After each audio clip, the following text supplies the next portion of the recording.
Welcome to the Kingdom Man Podcast, where we discuss some of the hard topics facing men with a Christian perspective. I am your host, James Russell. Happy to be back with you. There's been some gaps in recent episodes, and while I would love to make excuses as to why that is, the simple truth is I've been taking time to focus on what really matters, and there's been a whole lot going on at home that needs my attention. So I would hope that you would do the same thing. Learn to rest and be with your family, to enjoy the company of one another, because you never know when you may not be able to share that company again. Okay? With that, let's move on to today's topic. It's entitled 5 Simple Steps to Crushing 2023. Now, I am sure that you are aware we're in the new year, and often that means we have New Year's resolutions, we have goals, we have things that we want to accomplish this year. This year is going to be our year. 2022 sucked. 2023 is going to be awesome. And we start off the year with these great intentions, but do we finish off the year that way? If not, if you found yourself going through each year wondering why this year stinks, why this year they seem to be getting worse and worse, here is something to help you along the way. One, the year is not going to be good to you. You have got to take control of your year and make it good for you. The year's going to be kicking and screaming the entire way, but take control of it. Take it by the horns and make this year your year. It's not going to just give it to you. You got to make it happen. So I've got 5 simple steps, and I say simple for a reason, because simple is easy to understand, but not necessarily easy to do. That's why I didn't say 5 easy steps. They're 5 simple steps. It's super simple to understand, but you're going to have to put some work in to make it happen. And that first simple step for crushing 2023 is this: have a goal. Now, you may think that you already have that taken care of, and maybe you do. I hope that you do. But when I talk about having a goal, we need to understand the difference between a strategy and being tactical. Where do we need to be strategic and where do we need to be tactical?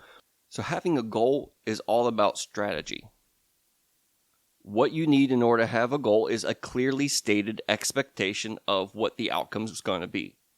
Now, again, I say simple. So if your goal is to lose weight, you've already kind of lost. You need to be explicitly clear on what you expect it to look like at the end of the year. See, strategy is about where you're going. The difference between strategy and the tactical tells you how you're going to get there.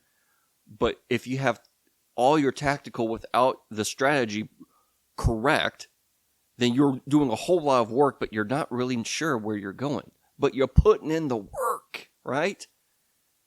Guys, we've got to make sure we know where we're going and make sure our efforts are putting us in the right place to achieve that goal. Simple step 1, have a goal. Clearly stated. Make sure it's clear. You want to lose weight, how much weight? Okay? And then you go into step 2, which is make a plan. That's the tactical side. You want to lose weight? How much weight? I want to lose 20 pounds. Okay, this is how we're going to lose 20 pounds then. We're going to work out more. Is that enough to lose 20 pounds by the end of the year? Could be. Depends on how much you're working out. And then the next thing is, well, what does workout mean?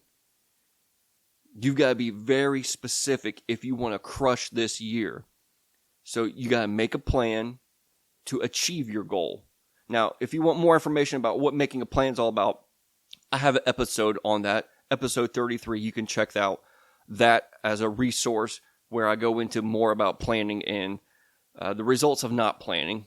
I won't take you back down those roads. Go check that out, episode 33. But one of the things that you need to know is a famous quote by an old German field marshal. I don't know how to pronounce his name, but undoubtedly you've heard the quote. But his name is something like Moltke the Elder, or Moltke, I don't know, Moltke, the Elder. When you have the Elder as your last name, I mean, you sound like a G, right?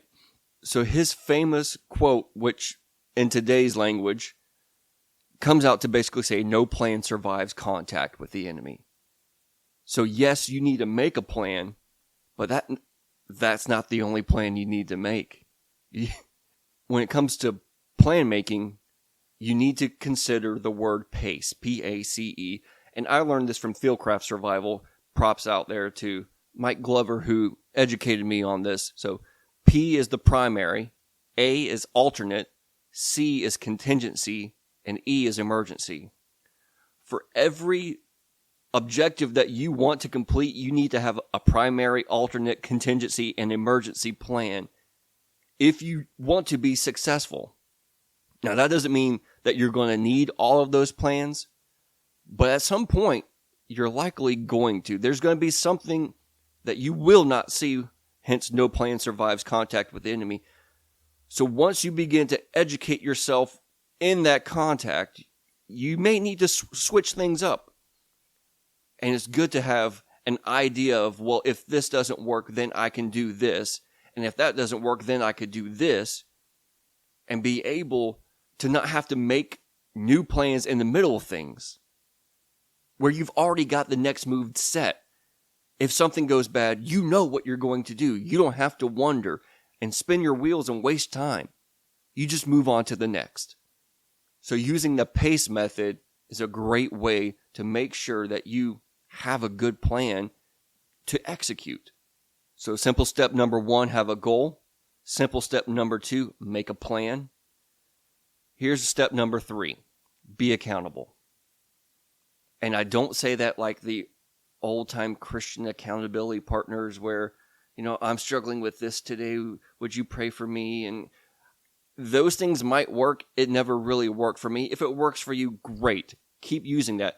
But be aware that if no one knows what your plans are, then it makes it just a little too easy for you to let the plan slide. If no one knows what you're trying to do, then there's going to be no one to make sure that you do it. Now, you may be thinking, well, you should be responsible enough to do that on your own. And yes, you should, but there's something to be said about having people keep you accountable. In fact, it's very biblical to have accountability. I'll let you know right now, in my church, we do things very differently. And each person in the church has a goal, not only for themselves, but also for what they're planning to do for the church during the year. And we keep each other accountable for that. I don't know any other church that does that, but we want to be successful. So we do things differently. And if no one knows what you're doing, then there's no one to make sure that you are doing what you're supposed to be doing.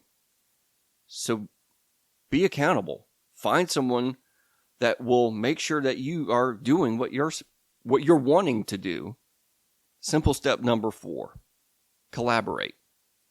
If you want to achieve something big, it's likely going to take more than what you can do on your own. You're going to need to be able to enlist others, and when you enlist others, you kind of have the accountability there too. So when we collaborate, we don't just own the whole thing. We give portions of ownership to others. We help each other accomplish the goal. Again, this is an old biblical principle. We can find it in Ecclesiastes 4. Scripture says that 2 are better than 1 because they have a good return for their labor. If either of them falls down, one can help the other up. Find someone that you can work with to accomplish your goal. Collaborate. And simple step number 5, learn from your failures. If you want to hear another episode on that, I have one. Episode number 10, you can check that out. One of the great things that you need to do to learn from your failures is have an after-action review. Whenever you go out to accomplish something, at the end of it, you ask yourself questions. And what is included in an after-action review?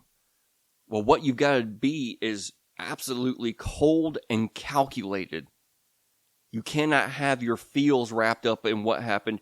You've got to step back from the situation and ask yourself these 5 questions. What was the mission? What actually happened? Why was there a difference between what the mission was and what happened? What we've learned from this, and what we will do in the future about it. That is how you perform an after-action review. That is how you learn from your failures. That's how you learn from your successes too. We shouldn't just be doing work and just blindly moving forward. If you want to crush your 2023, you're going to have to look at how you're performing and making sure that you are performing the best that you possibly can, which includes not making the same mistakes over and over and over. And if I've learned anything about the human race is we get comfortable doing the same things repeatedly. We get comfortable. And because we get comfortable, we don't like change. We wish that we had change. There are things that we want to be different, but most of us don't want to do anything different to have the different outcome.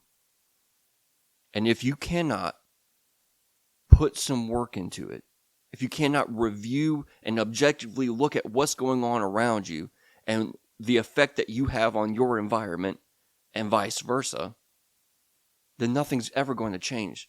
It's human nature to just keep everything the same. So I know there's a few out there who are listening that will actually put these things into practice. But once you do, you will crush 2023. And it's not because of me. It's because you put the hard work in. You were willing to be uncomfortable with the way things were so that you can make things the way that you actually want them to be. Do hard things.